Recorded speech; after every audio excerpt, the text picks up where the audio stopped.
সাংসদ ঘনিষ্ঠ তৃণমূল কাউন্সিলরের দাপট শ্রীরাম। যারা খেলাপ্রেমী মানুষ তারা জানেন যে এটা কোনো রাজনৈতিক উদ্দেশ্য নয়। তৃণমূল প্রার্থীর থেকে উপরে চলে যাচ্ছেন, কিন্তু প্রার্থী তো তৃণমূলের অন্যজন। উনি তো শুনেছি ইলেকশন এজেন্ট এবং সে আমাদের সাংসদের অনেক ঘনিষ্ঠ। হ্যাঁ, অবশ্যই তার সঙ্গে নানা রকম ছেলে আছে। ছোটখাটো পথসভা থেকে বড় সমাবেশ বিরোধী দল অনুমতি পাচ্ছে না।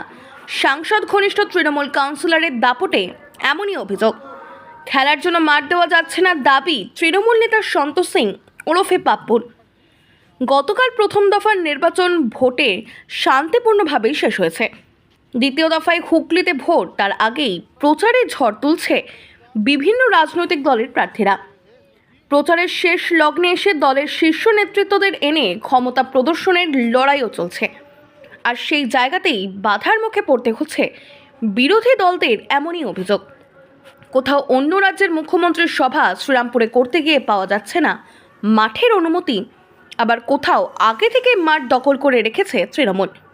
এমনকি রাহুল গান্ধীর সভার জন্য মাঠের অনুমতি মেলেনি, যে মাঠে সভা করে গেছেন মমতা বন্দ্যোপাধ্যায়।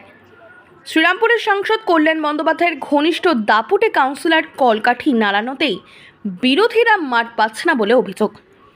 বিরোধীদের অভিযোগ, সাংসদ ঘনিষ্ঠ এই কাউন্সিলর প্রভাব খাটিয়ে তাদের অনুমতি দিচ্ছে না।